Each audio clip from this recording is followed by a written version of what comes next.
Earlier today, we got treated to another dev series update discussing all things to do with the First Descendant, from new characters to new power boosts, huge changes to reactors and components, and even a sneak peek at the new skins heading our way.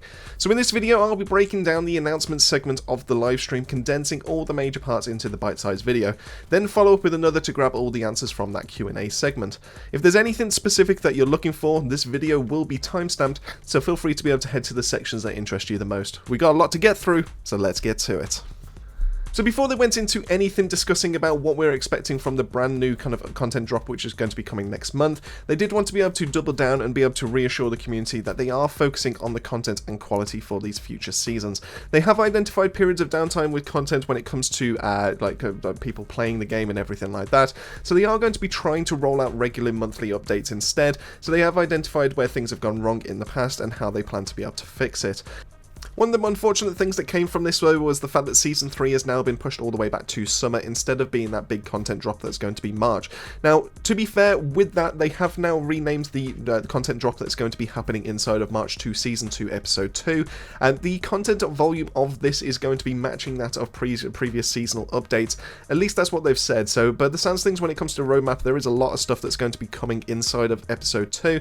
I think it's just a case of they wanted to be able to revamp a couple of systems ready for Season 3 to drop inside of that summer update, and by the sounds of things they do have a lot of things being currently worked on and currently penned down for that, so don't worry too much about what's going to be happening or what's going to be changing with episode 2. There is a lot of stuff that's still going to be coming your way. There's still going to be plenty of reason to be able to jump back in the game. It's just purely a case of they've just changed the name, so instead of it being Season 4 in summer, it's now Season 3, and they're just calling it Episode 2, ready for this next big content drop.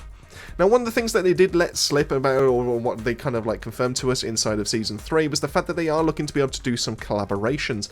Now, we've got no hints as to what this will be in terms of like whether it will be content based or whether it will be skins based.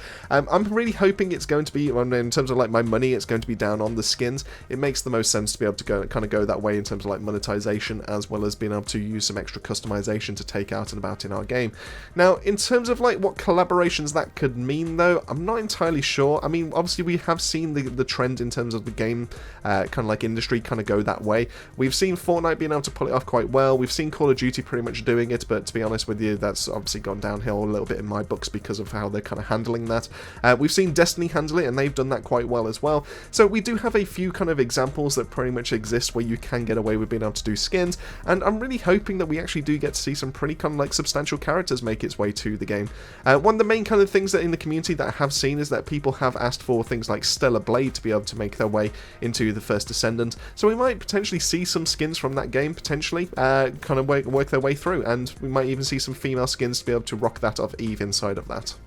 Now, the last little things that they did decide to mention when it comes to Season 3 was that there was some hints of what could be coming inside the Q&A section, so we will definitely be filtering through the Q&A section of this live stream, as well as being able to go into the Discord to be able to get an idea as to what we could get. We can definitely get some speculation going for that, but they did say, and in quotation marks, it's the kind of content that we've been dreaming of when it comes to Season 3, so they really are taking on board some of the feedback that we have been seeing inside of the Discord, in terms of what's been questions have been asked to the game directors, potentially even through like content creators as well, in terms of like comment section. They've probably got their finger on the button when it comes to that side of things, just to be able to get an idea as to what they need to be able to do to make this game a little bit more profitable, make it a little bit more seasonable for people to be able to actually kind of play, to give them a reason to be able to keep coming back. What kind of content are people expecting, and what would actually encourage them to be able to keep playing for the long haul?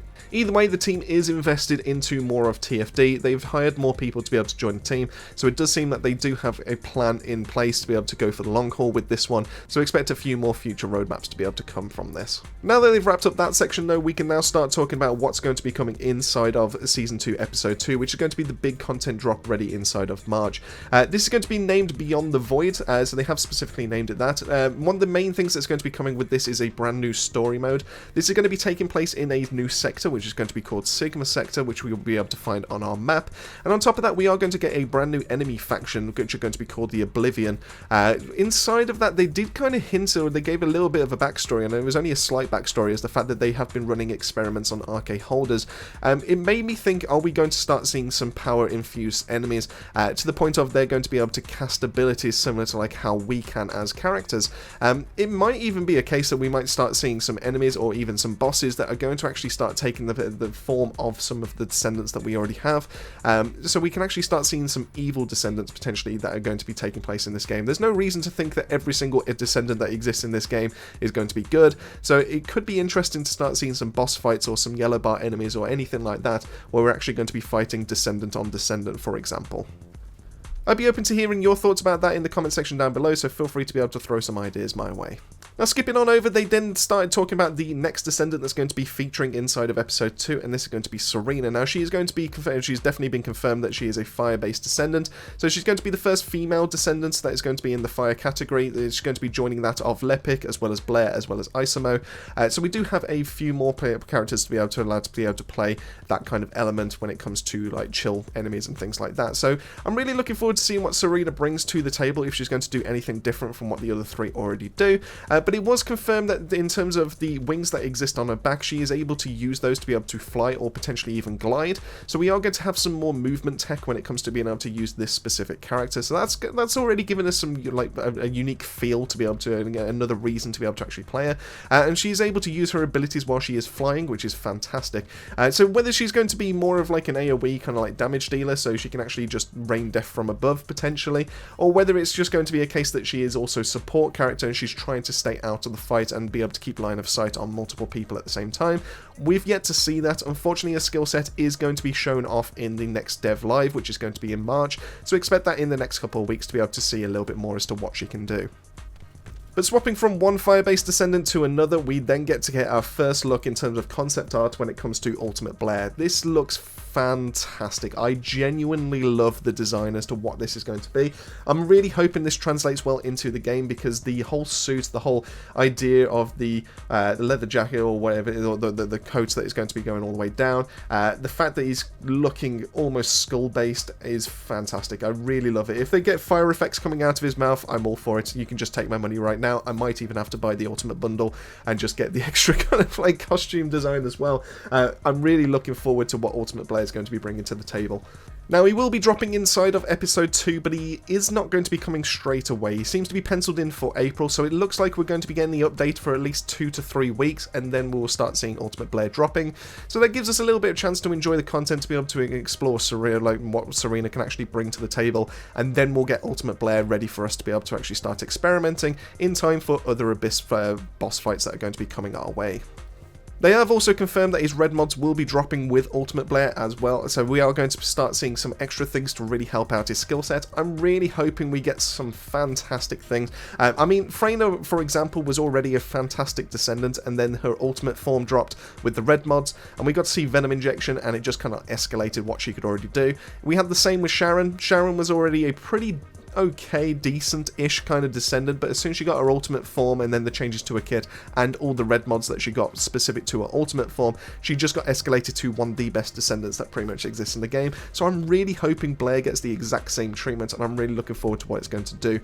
In terms of like speculation as to what his red mods or what I'm hoping his kit can do, I already like him as a Descendant, but I do think that his setup is long-winded compared to a lot of other Descendants, so I'm really hoping we get something that is similar to like maybe Haley, where we can just activate it and we start burning ourselves away, and we can just kind of like set ourselves up and it just instantly gives us all the boosts across the board.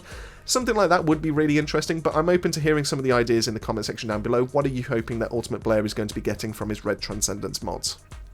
So now that the Descendants are all out the way, we can start talking about all the extra stuff that's going to be coming, and we got to see the brand new, or get to see a first look at the brand new fellow that's going to be heading our way, which is going to be the Labrador. The Labrador is going to be different from the Sheepdog that we already have inside of the game, so it is going to make sense to farm for this character, unfortunately. It is one of those that we are going to start seeing them have different abilities. It's going to make sense to have different fellows depending on what you're doing, and in the case of the Labrador, while he's not going to have the auto dismantle that the Sheepdog does have, instead he's going to be providing us more ammo. Now, how this one works unfortunately wasn't really explained.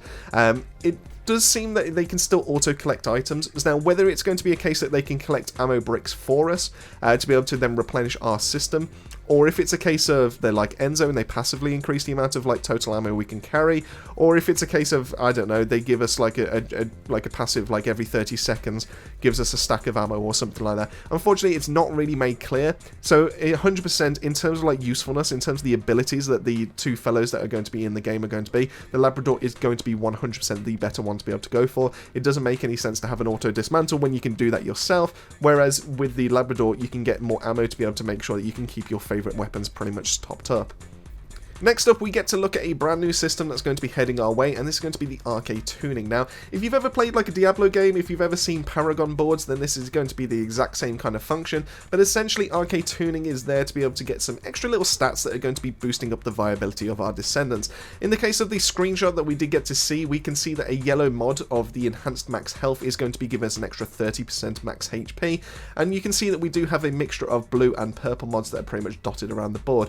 Now, looking at some of the symbols, unfortunately we didn't get confirmation that this is definitely the case, but looking at some of them we can compare them to like modules that we do already have, so we can potentially theorize that we're going to be getting increases to max MP, we're going to be getting extra HP, we're going to be getting resistances, we're going to be getting reload speeds, we're going to be getting fire rates, we're going to be getting skill power, we're going to be getting things all across the board, which is kind of crazy to me. It does worry me a little bit as to what kind of content they've got cooking that requires us to be able to min-max our Arche Tuning boards, but it sounds interesting. I like the idea of these Paragon boards when it comes to like things like Diablo and being able to make your builds just that little bit stronger. It's only like little things that gradually build up over time.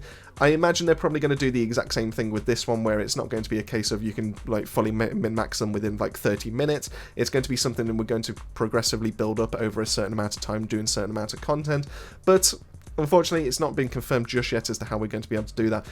We are going to be talking about it a little bit later on in terms of the roadmap, because there is an extra feature for this that's going to be dropping a couple months later. But the Arche Tuning is going to be affecting builds going forward. It is going to require content creators especially to revisit their builds, because if you are looking to be able to do every single Descendant, you're going to want potentially a different Arche Tuning board going forward. There are going to be different things that you're going to be focusing on, so it is going to be extending the duration of skill builds going forward. But still, it could be something that's really nice. It's going to be helping increase our defense. It's going to be increasing our versatility of being able to stand up. It's going to be increasing our max MP, which is going to be helping Luna and Inez especially. So there is some really cool stuff that's going to exist on this board, and I'm excited to see it get my get my teeth into this and just be able to like mess about with it and just actually see what we can actually get going from this. Now, the next little section was just wrapping up some extra things that they've already got on their agenda, things that they're going to be wrapping up and being able to actually get sorted out. We got a couple of ideas as to what's coming our way. For example, in terms of key quality of life improvements, which are going to be dropping inside of their Season 2, Episode 2, we are going to be seeing ultimate transfer items, which are going to help us out, being able to swap our catalysts and our activators from base Descendants across to ultimate Descendants. This, unfortunately, is only going to be obtainable via events, which is a little bit of a shame, but I suppose it allows them to be able to control how often that can exactly like exist. It means that we're not going to essentially build like 10 of them and then go back in time and just do all of our ultimate Descendants. I think they're just controlling that potentially just to keep an eye on it just to begin with. But still, it is fantastic this is making its way into the game. It means that it's just in time for Ultimate Blair, and we can start swapping our stuff from our Blair investment over into our Ultimate Blair to be able to help out. First opt condition integration into reactors and readjustment of reactors is going to reduce the amount of reactor farming you're going to need in the game. It's a little bit late, it's a little bit of a shame it's took this long to be able to get here, but it's still a fantastic thing that's coming in. Being able to change the first opt condition of your reactor is great. It means that we can now run 3 weapons that actually match the build to be able to help us out rather than just 2.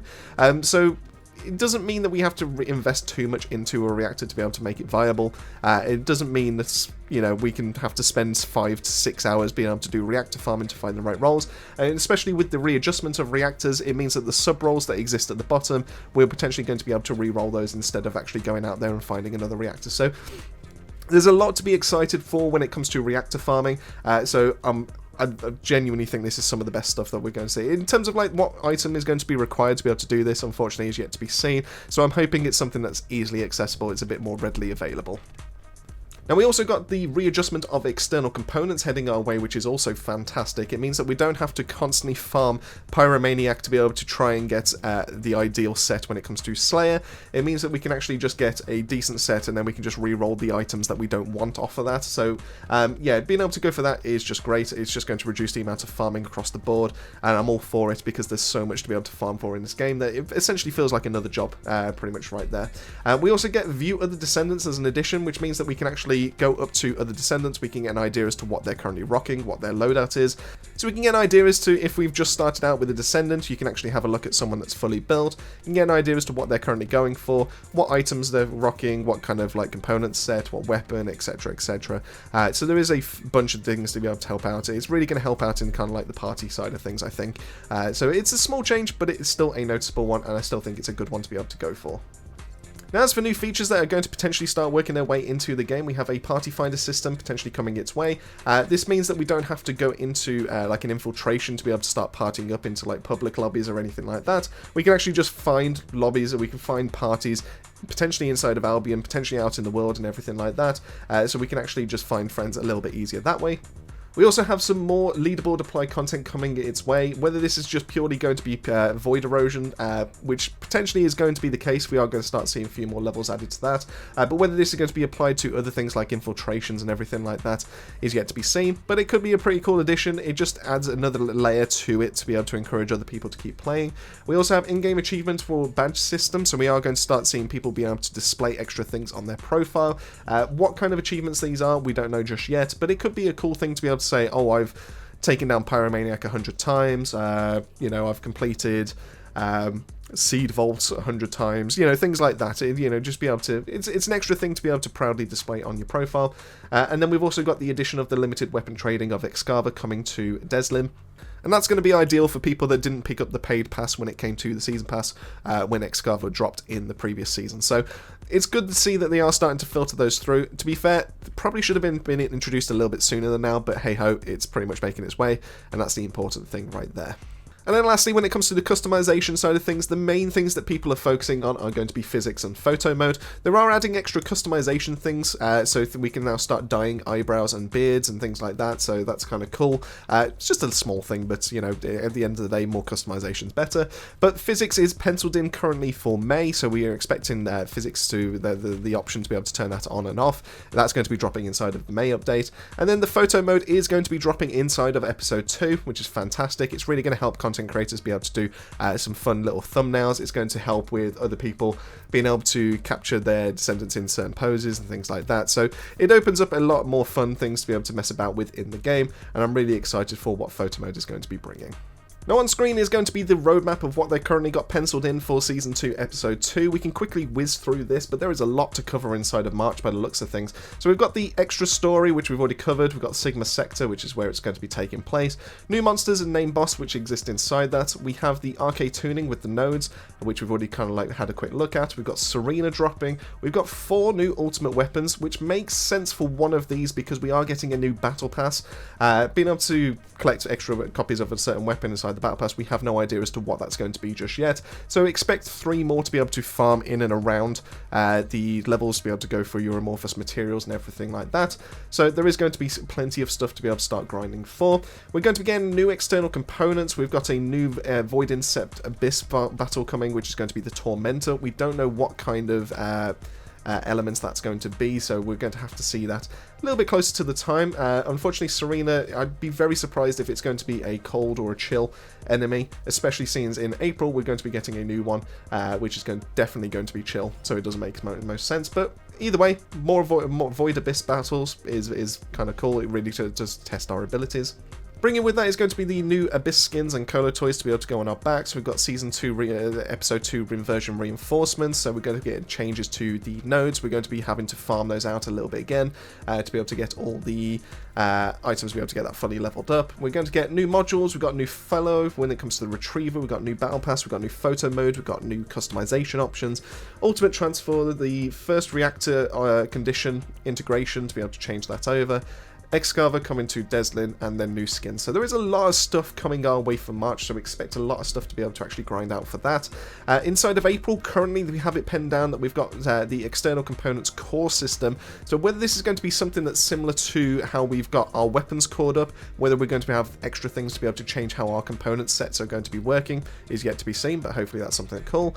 We have the Reactor external component option readjustments coming our way.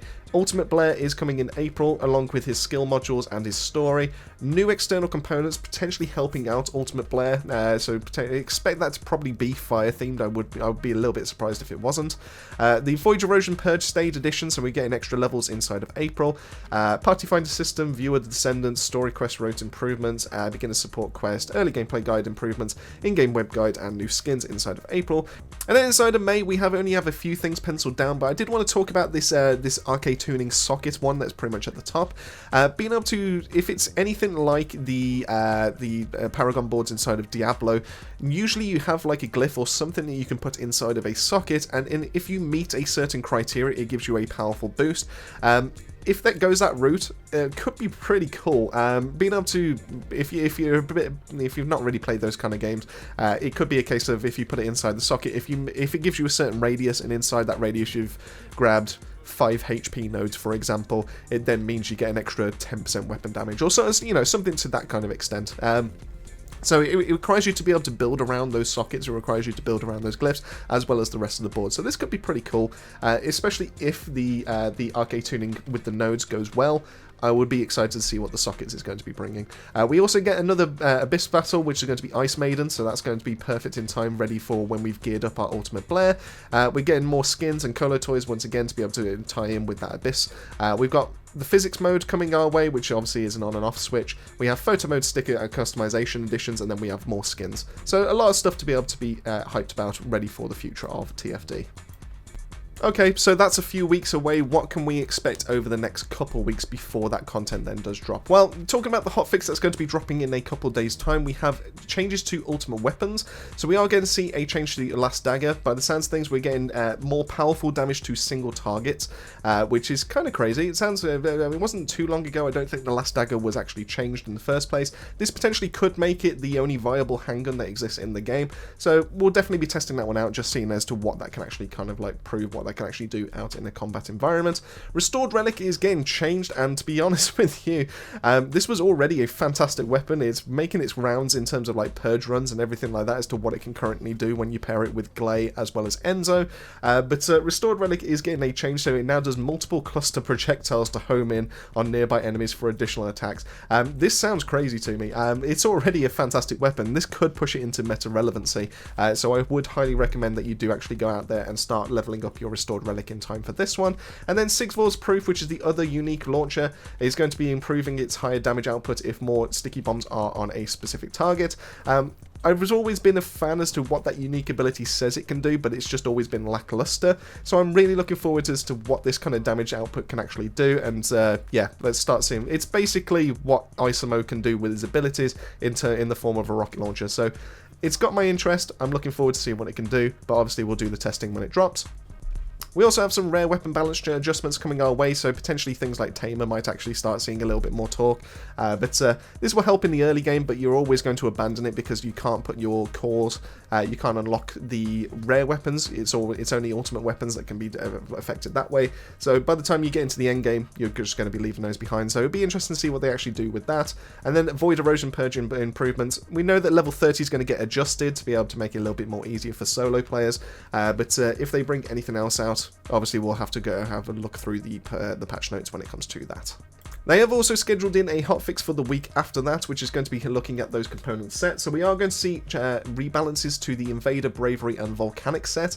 The Invader is the shield one, the Bravery is going to be your stun one, which is normally paired with Ajax, and your Volcanic is the one from Molten Fortress, if I remember right, which has always been trash. So it's going to be interesting to see what kind of rebalance we're going to get from those. I'm hoping that we get something substantial to be able to help out those fire-based Descendants.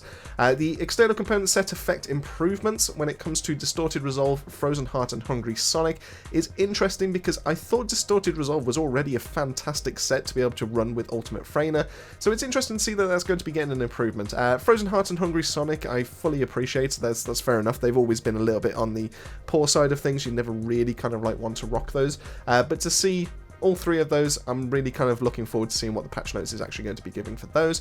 And then we're also going to get some module balance adjustments to short status effects durations of certain ultimate modules, so I wish they kind of gave us a little bit of a list to talk about a few of those. But we're also getting adjusted stats for low usage modules, so they're starting to pay attention to what people are using and actually just go, right, let's make these a little bit more better, make them a little bit more viable. So I'm looking forward to see what we're actually going to expect out of those ones. And then change groups of certain ultimate modules to improve combinations with key ultimate modules, which is fantastic because there's quite a few yellow mods that sound like they would pair really nicely with other yellow mods that do completely different things, but for whatever reason they're all treated as special mods, so therefore you can only equip one of them.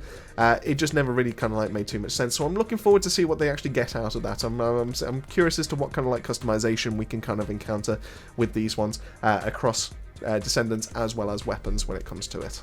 They then gave us a bit of a quick view as to some of the events we can expect over the next few weeks. We have a couple that are going to be kicking off within a couple of days. The main thing to really kind of like notice with these ones is the fact that how to participate is pretty much kind of like a daily check-in, so you are logging into the game, you're probably going onto the website to be able to just say, yes, I've logged into the game today, to be able to get your extra stuff. But the rewards on this are huge. If you are valuing your time inside the First Descendant, if you are looking to be able to like improve, to be able to reduce the grind for future kind of like gameplay, these events are going to be fantastic. Being able to get Void Abyss Metal Fragments, Core Particle Disruptors, and Core Binders, let alone Energy Activators and Crystallization Catalysts, is already fantastic.